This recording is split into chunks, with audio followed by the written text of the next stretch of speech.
Hello friends, welcome again in our channel Haryana education.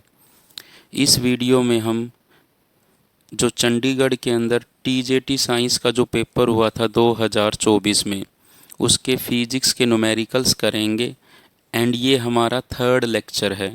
First 2 lecture में हम 10 question solve करके upload कर चुके हैं यूट्यूब पर, प्लीज़ वो भी देख लीजिएगा। एंड ये हमारा थर्ड लेक्चर है। और थर्ड लेक्चर में जो 11 नंबर क्वेश्चन है वो क्या है, the current amplification factor of a common base NPN transistor. कि कोई एनपीएन ट्रांजिस्टर में जो कॉमन बेस, हमें पता है कि जब भी कोई ट्रांजिस्टर होता है वो 3 मोड होते हैं उसमें, common base, common emitter and common collector. तो ट्रांजिस्टर को 3 टाइप्स ऑफ मोड यूज करते हैं ना, 3 types of modes, common base, common emitter and common collector. तो current amplification factor of a common base मतलब इसमें हमें पता है कि जो करंट एम्प्लीफिकेशन फैक्टर है, current amplification factor, common base में हम अल्फ़ा लेते हैं, कॉमन एमीटर में हम बीटा लेते हैं एंड कॉमन कलेक्टर में हम गामा लेते हैं। ये जो होता है अल्फ़ा जो होता है हमारा आई सी बाय आई ई होता है, current in collector by current in ammeter. ये हमारा जो बीटा होता है ये होता है आई सी बाय आई बी। और ये जो गामा होता है ये होता है हमारा I E by I B, I E by I B. मतलब इसके अंदर कलेक्टर कॉमन होता है, इसमें एमीटर कॉमन होता है, इसमें बेस कॉमन होता है। अब हमें क्या कह रहा है, the current amplification factor of a common base NPN transistor is 0.96। मतलब हमें अल्फ़ा गिवन है G1 0.96। कॉमन बेस में तो अल्फ़ा ही होता है। और क्या कह रहा है, what will be the current gain if it is used as a common ammeter configuration. मतलब हमें किसकी वैल्यू पूछ रहा है, बीटा की वैल्यू पूछ रहा है। अब आप बताइए, हमें अगर अल्फ़ा और बीटा में रिलेशन पता हो तो हम कर सकते हैं, लेकिन आप उस चीज़ को याद मत रखिए अल्फ़ा और बीटा के बीच की रिलेशन। हमें ये पता है कि जो टोटल करंट होता है आई ई, आई बी और आई सी का क्या होता है, सम होता है। अगर ऐसा है तो इसको आप डिवाइड कर दो, डिवाइड बोथ साइड बाय आई सी। तो यहाँ पे आई ई बाय आई सी हो जाएगा, यहाँ पर आई बी बाय आई सी हो जाएगा और +1 आ जाएगा। अब देखो आई ई बाय आई सी, ये तो 1 बाय अल्फ़ा हो गया और ये 1 बाय बीटा हो गया प्लस का 1। अगर यहाँ से मैं देखूँ तो क्या होगा, यहाँ से 1 बाय बीटा किसके इक्वल आएगा, 1 बाय अल्फ़ा माइनस 1। तो अगर इसमें एलसीएम लूँ तो 1 minus alpha bye alpha 1 by beta. तो अगर इसको पलट देता हूँ तो बीटा किसके बराबर आएगा, अल्फ़ा अपॉन 1 माइनस अल्फ़ा। तो ये आपका आंसर आ गया, अल्फ़ा और बीटा में रिलेशन। तो हमें अल्फ़ा 0.96 गिवन है तो यहाँ पे रख देते हैं। तो बीटा किसके बराबर आ जाएगा, 0.96 बटे 1 माइनस 0.96। तो ये क्या हो जाएगा, 0.96 बाय 1 माइनस है तो ये 0.04 आएगा। तो अगर आप डेसिमल को हटाओगे तो ऊपर 96 बच जाएंगे, नीचे 4 बच जाएगा और ये तो 24 के बराबर आ जाएगा। तो इसका मतलब बीटा किसके बराबर आ जाएगा, 24 के। तो इसका जो सही आंसर होगा वो क्या होगा, exact answer B is the correct answer, 24। तो अब आपको ये पता लग गया कि ट्रांजिस्टर 3 मोड में यूज होता है, common base, common ammeter, common collector. और जो करंट एम्प्लीफिकेशन फैक्टर होता है, कॉमन बेस में हम अल्फ़ा लेते हैं, कॉमन एमीटर में बीटा से रिप्रेजेंटेशन करते हैं और कॉमन कलेक्टर में गामा से। अब अल्फ़ा किसके बराबर होता है, आई सी बाय आई ई। बेस कॉमन है और यहाँ पर एमीटर कॉमन है तो आई सी बाय आई बी, यहाँ पर कलेक्टर कॉमन है तो आई ई बाय आई बी। तो ये चीज़ अगर हमारी हो गई, और हमें ये भी पता होना चाहिए कि अल्फ़ा की वैल्यू जो है 1 से क्या होती है, कम, और बीटा की वैल्यू 1 से बहुत ज़्यादा होती है। ठीक है ना बीटा, क्यों, देखो आई ई ज़्यादा होता है, करंट आई ई ज़्यादा होता है तो अल्फ़ा की वैल्यू 1 से कम आएगी, और आई बी कम होता है, बहुत कम होता है आई सी से, इसलिए बीटा की वैल्यू 1 से बहुत ज़्यादा आएगी, और गामा की वैल्यू भी क्या होगी, 1 से बहुत ज़्यादा आएगी। तो इसका मतलब अल्फ़ा बीटा गामा में अगर आपसे पूछे किसकी वैल्यू 1 से कम होती है तो अल्फ़ा की वैल्यू 1 से कम होती है, बीटा की वैल्यू 1 से ज़्यादा होती है, गामा की वैल्यू 1 से ज़्यादा होती है। तो ये था आपका क्वेश्चन, और रिलेशन आप इस तरह से निकालोगे। अगर अल्फ़ा और बीटा में चाहिए तो आई सी से डिवाइड करोगे, और अगर अदर्स में रिलेशन चाहिए तो इसी को ही डिवाइड कर दोगे, आई ई से डिवाइड कर दोगे अदर रिलेशन आ जाएगी, आई बी से डिवाइड कर दोगे अदर रिलेशंस आ जाएगी। तो ये था आपका ये क्वेश्चन। अब देखो नेक्स्ट क्वेश्चन क्या है, the expectation value of momentum P is given bye. The expectation value of momentum, momentum मतलब ये पी की एक्सपेक्टेशन वैल्यू पूछ रहा है, तो ये हमारा क्वांटम मैकेनिक्स के अंदर चला गया, जो हम बीएससी और एमएससी के टॉपिक है। तो अगर मोमेंटम की एक्सपेक्टेशन वैल्यू चाहिए तो क्या करते हैं हम, ये करते हैं साई इंटू में यहाँ पर मोमेंटम इंटू में साई बाय साई इंटू में साई, ये चीज़ करते हैं। तो अगर मतलब ये आपका क्वांटम मैकेनिक्स से निकल कर आया है।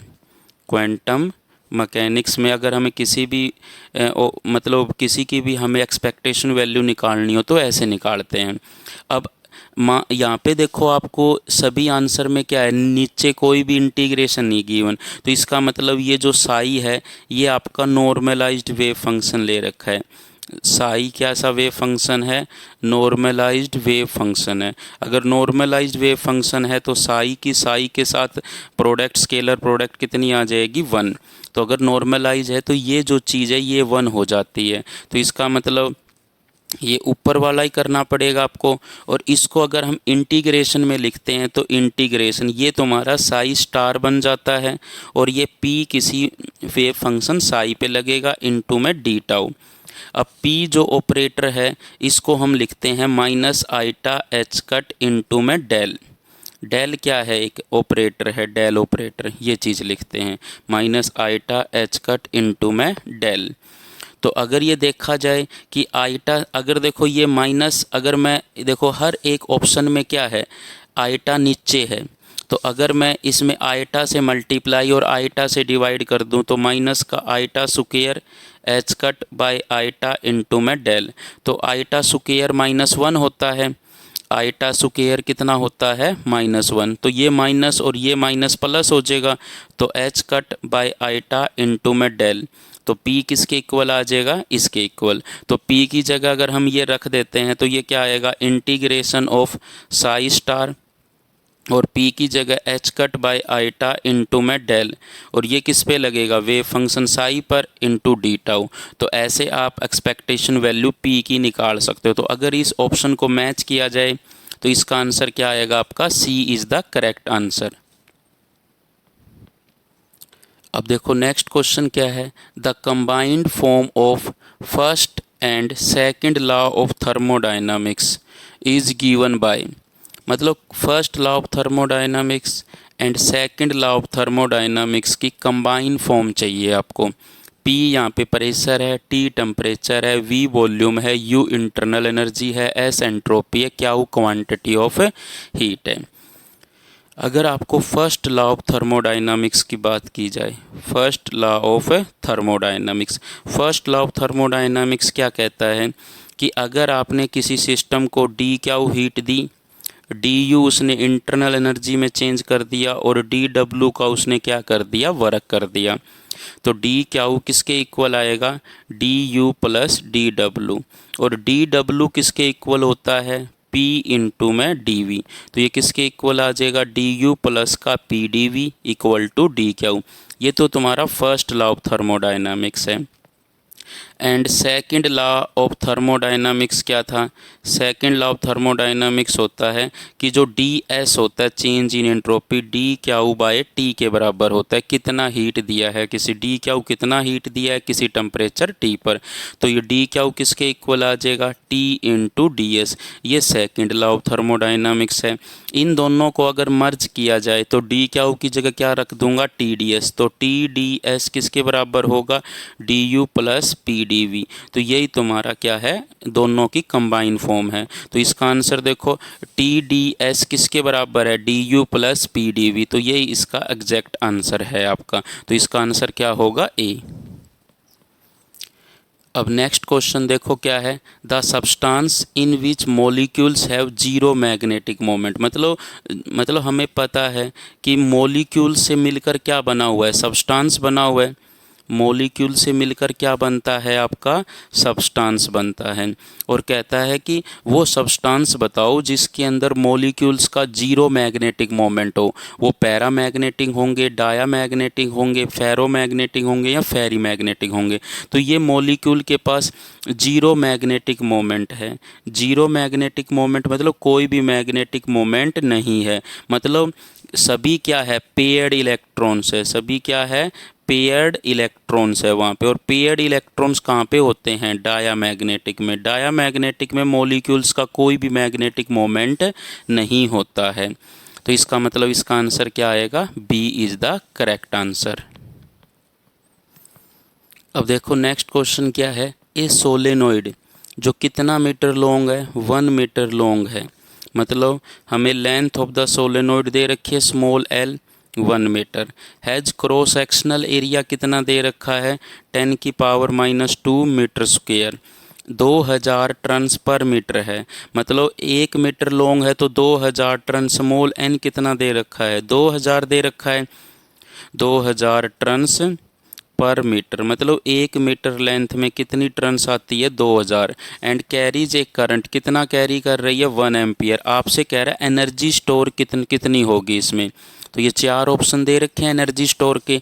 अब हमें पता है कोई भी कोयल हो तो उसके अंदर अगर आई करंट फ्लो कर रहा है और एल उसका क्या है? इंडक्टेंस है। तो उसके अंदर कितनी एनर्जी स्टोर होती है? Half L I square. अब हमें करंट तो पता है लेकिन हमें उसका इंडक्टेंस तो नहीं पता। तो हम इंडक्टेंस कहाँ से निकालेंगे किसी भी सोलेनोइड का? तो वो फॉर्मूला अगर आपको डायरेक्ट याद हो तो आप डायरेक्ट भी लगा सकते हो, लेकिन हम इसको थोड़ा सा एक्सप्लेन कर लेते हैं कि कैसे निकालेंगे। कि अगर कोई भी सोलेनोइड गिवन है आपको, उस सोलेनोइड के अंदर आई करंट फ्लो कर रहा है और एल इसकी क्या है? लेंथ है। और ए क्या है? एरिया ऑफ क्रॉस सेक्शन है। इस आई करंट की वजह से इसके अंदर मैग्नेटिक फील्ड कितना होगा? म्यू नॉट एन आई होगा। Mu naught N I. N क्या है? Number of turns per unit length. Number of turns per unit length. Unit length में नंबर ऑफ टर्न्स है। ठीक है, म्यू नॉट एन आई। तो यहाँ से अगर मैं कहूँ इसमें से टोटल देखो इसकी लेंथ कितनी है? पर मीटर है। तो एल अगर 1 मीटर है तो ये जो एन होगा यही तुम्हारा क्या होगा? ये जो एन होगा यही तो कैपिटल एन होगा। यही तो टोटल नंबर ऑफ टर्न्स भी तो कह सकते हैं ना।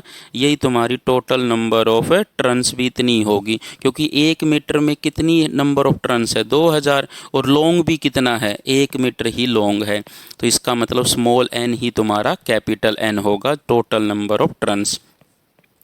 तो इस मैग्नेटिक फील्ड की वजह से इसके अंदर मैग्नेटिक फ्लक्स आएगा। मैग्नेटिक फ्लक्स एक टर्न में से कितना गुजरेगा? BA। और N turns, N capital N ले लेता हूँ, टोटल नंबर ऑफ टर्न्स। तो टोटल मैग्नेटिक फ्लक्स ये आ जाएगा। Total magnetic flux, total magnetic flux कितना आएगा? n times BA। तो n की जगह तो n ही रखा, B की जगह म्यू नॉट, इसकी जगह मैं कैपिटल N इंटू आई भी तो लिख सकता हूँ, इंटू में A एरिया। स्मॉल n की जगह मैंने कैपिटल N लिख दिया। तो ये किसके इक्वल आ जाएगा? Mu naught n square A into में I। ठीक है, तो यहाँ पर मैंने ये चीज़ रख ली। तो अब अगर आपसे पूछा जाए, अब देखो हमें ये भी पता है फाई किसके बराबर होता है, एल आई। कोई भी कोयल हो या कोई भी सोलेनोइड हो उसमें फाई किसके बराबर होता है, एल आई। अगर मैं इन दोनों को आपस में कंपेयर करूं, फाई की जगह तो फाई है, आई की जगह आई है, तो इसकी एल कितना आ जाएगा, mu naught N square into में ए। तो सेल्फ इंडक्टेंस आ गई आपकी, मतलब सेल्फ इंडक्टेंस या इंडक्टेंस आपकी कोयल की या सोलेनोइड की कितनी आ गई, म्यू नॉट एन स्क्वायर ए। मतलब हमारी जो सेल्फ इंडक्टेंस है वो कितनी आ गई, म्यू नॉट एन स्क्वायर ए। और जो कैपिटल एन है वो स्मॉल एन के इक्वल है। अब आपको एल निकालना है तो वैल्यू रख देंगे, पाई की टर्म में हमारा आंसर था, तो म्यू नॉट की वैल्यू कितनी होती है, 4 पाई गुणा 10 की पावर -7। और कैपिटल एन किसके बराबर है, 2000 के बराबर है, तो 2000 का स्क्वायर आ जाएगा। और एरिया कितना है, 10 की पावर -2। ये चीज़ आप देख सकते हो, एरिया किसके इक्वल है, 10 की पावर -2। स्मॉल एन ही कैपिटल एन के बराबर है, तो 2000 ले लिया। और करंट आपका 1 एम्पियर और लेंथ 1 मीटर है। तो आपने म्यू नॉट रख लिया, एन रख लिया और एरिया रख लिया। तो यहाँ से एल कितना आ जाएगा आपका, 4 पाई गुणा 10 की पावर -7, 2 का स्क्वायर 4 और 3 का 10 की पावर 6 आ जाएगा, गुणा 10 की पावर -2। तो 4 चौक 16 पाई हो गया, गुणा में 10 की पावर -7 और 10 की पावर -2, 10 की पावर -9 हो जाएगी 6, तो ये 10 की पावर माइनस के कितनी बचेगी, 3। तो इसकी यूनिट किस में आएगी, हेनरी होती है ना, तो एल आ गया आपका। तो अगर आपको अब स्टोर एनर्जी निकालनी है तो हाफ एल आई स्क्वायर के बराबर होता है, तो हाफ की जगह तो हाफ ही रहेगा, तो 16 पाई गुणा 10 की पावर -3। और करंट कितना है, 1 एम्पियर, तो 1 का स्क्वायर, तो 1 का स्क्वायर 1 ही रहेगा। और ये 2 से ये 8 कैंसिल, तो 8 पाई गुणा 10 की पावर -3 जूल। तो इसका आंसर कितना आ जाएगा, 8 पाई गुणा 10 की पावर -3 जूल। तो अगर हम देखे जाएँ हमारे ऑप्शन से, तो हमारा जो ऑप्शन है सी इज़ द करेक्ट आंसर होगा हमारा। तो इस तरह से आप उसका एल निकालोगे पहले सोलेनोइड का, और फिर आप उसका स्टोर्ड एनर्जी निकालोगे। अगर आपको एल पहले से ही गिवन होता तो आपको एल भी निकालने की नीड नहीं होती। तो अगर आपको जस्ट क्वेश्चन दिया जाए कि किसी सोलेनोइड का सेल्फ इंडक्टेंस इतना है, करंट इतना है, तो स्टोर एनर्जी बताओ, तो आप और भी इजीली निकाल सकते थे। तो ये था आपका 15 नंबर क्वेश्चंस। तो इस वीडियो में हमने 5 क्वेश्चन और देखे। और अगर वीडियो अच्छी लगी तो please like share and subscribe ज़रूर करें, और प्रीवियस वीडियो ज़रूर देखिए, ताकि आपको जो क्वेश्चन आए थे टीजेटी साइंस में वो एक अच्छे लेवल के थे चंडीगढ़ के पेपर में, जहाँ पर आप बीएससी और एमएससी के कंसेप्ट लग पहुँच रहे थे और एक अच्छी कंसेप्ट्स यूज करके आपको क्वेश्चन दिए गए थे। Thank you so much for watching this video again, and please like share and subscribe again.